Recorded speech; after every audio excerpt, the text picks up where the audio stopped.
எல்லாருக்கும் வணக்கம். மோந்தா புயல் கரையை கடந்துடுச்சு. ஆனா அதோட கதை இன்னும் முடியல.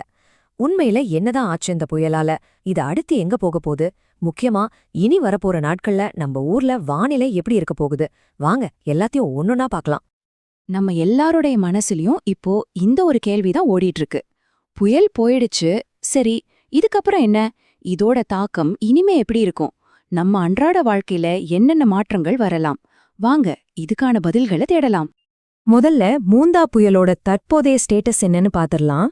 ஏன்னா புயல் கரையை கடந்ததும் அதோட கேரக்டரே டோட்டலா மாறிடுச்சு. இதுக்கு முன்னாடி காத்தா இருந்த ஆபத்து இப்போ மழையா உருமாறியிருக்கு.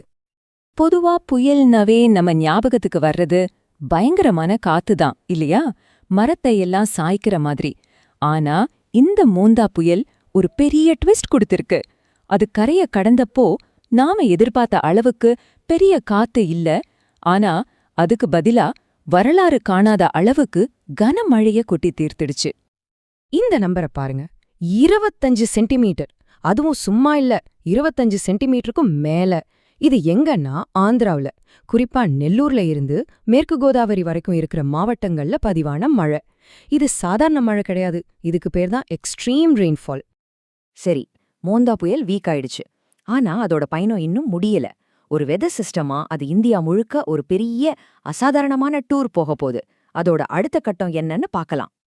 இந்த வலுவிழந்த சிஸ்டத்தோட ரூட் மேப்பை பாருங்களேன். சும்மாவே சொல்லல, ஆந்திராவுல ஆரம்பிச்சு தெலங்கானா, சத்தீஸ்கர், யூபி, பீகார்னு கிட்டத்தட்ட ஒரு ஆல் இண்டியா ட்ரிப் மாதிரி போய் வடகிழக்கு மாநிலங்கள் வழியா கடைசியா மியான்மர் சீனா பார்டர்ல தான் அதோட கதை முடிய போகுது. இது போற வழியில இருக்கிற மாநிலங்களோட வானிலையில பெரிய தாக்கத்தை ஏற்படுத்தும். புயல் ஆந்திராவில கரையை கடந்தா நமக்கு என்னன்னு நாம நினைக்கலாம். ஆனா அதோட எஃபெக்ட், அதோட தாக்கம் நம்ம தமிழ்நாட்டோட வட மாவட்டங்கள்லயும் நல்லாவே தெரிஞ்சுது. நம்ம மாநிலத்துல எந்தெந்த இடத்துல மழை பதிவாச்சுன்னு இப்ப பார்க்கலாம். நீங்க இந்த ஏரியாவில இருந்தீங்கன்னா நேத்து பெஞ்ச மழைய கண்டிப்பா ஃபீல் பண்ணிருப்பீங்க. பாருங்க, எண்ணூர்ல 26 மில்லிமீட்டர், மாதவரம் மேடவாக்கத்துலலாம் 22 மில்லிமீட்டர்னு வட தமிழ்நாட்டுல பல இடங்கள்ல இந்த புயல் சின்னம் நமக்கும் நல்ல மழைய கொடுத்துட்டு போயிருக்கு.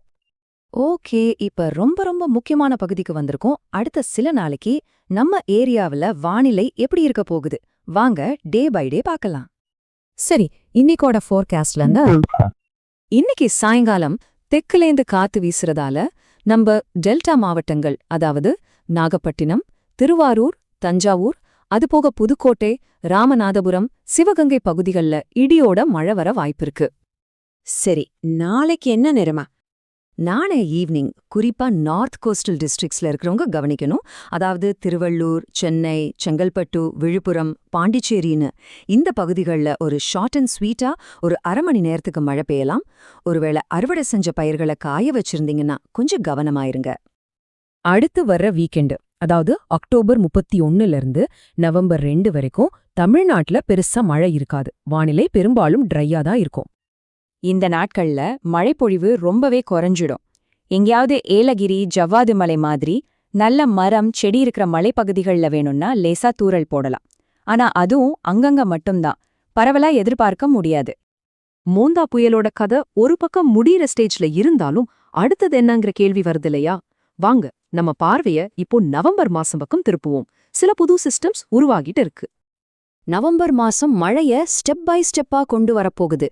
ஃபர்ஸ்ட் பார்டர் மாவட்டங்கள்ல வெப்பச்சலன மழை ஆரம்பிக்கும். அதுக்கப்புறம் 7ஆம் தேதி வாக்குல ஒரு புது சிஸ்டம் வரும். அதுக்கு பின்னாடி 10ஆம் தேதி அதை விட ஒரு ஸ்ட்ராங்கான சிஸ்டம் வரப்போகுது. ஆமாங்க, நீங்க கேட்டது கரெக்ட் தான். நவம்பர்ல 1 இல்ல 2 பெரிய மழை சிஸ்டம்ஸ் நம்மள நோக்கி வரப்போகுது. இதுதான் இந்த மாசத்தோட ஹைலைட்டு. இந்த ஷாட்டை பாருங்க, உங்களுக்கே புரியும். நவம்பர் 7, 8ல ஒரு சிஸ்டம், அது தொடர்ந்து 10லிருந்து 16 வரைக்கும் அதைவிட பவர்ஃபுல்லான இன்னொரு சிஸ்டம். இந்த 2வது சிஸ்டம் தான் பரவலா நல்ல மழைய கொடுக்கும்னு நம்ம எதிர்பார்க்கறோம். சோ இதுவரைக்கும் எங்க ஏரியாவுக்கு சரியா மழை பெய்யலையேன்னு கவலைப்படுறவங்களுக்கு, குறிப்பா தென் மாவட்ட மக்களுக்கு இது ஒரு நல்ல நியூஸ். அடுத்தடுத்த சிஸ்டம்ஸ் லைன்ல இருக்கு. நவம்பர் மாசம் கண்டிப்பா நல்ல மழைய கொடுக்கும், கவலை வேண்டாம். இப்படி அடுத்தடுத்த 2 சிஸ்டம்ஸ் வர்றது தமிழ்நாட்டோட இந்த வடகிழக்கு பருவமழையோட போக்கைய மாத்தி அமைக்குமா? நம்ம மழை தேவையை இது பூர்த்தி செய்யுமா? தொடர்ந்து பார்க்கலாம். அடுத்த அப்டேட்டோட சீக்கிரம் சந்திக்கிறேன். நன்றி.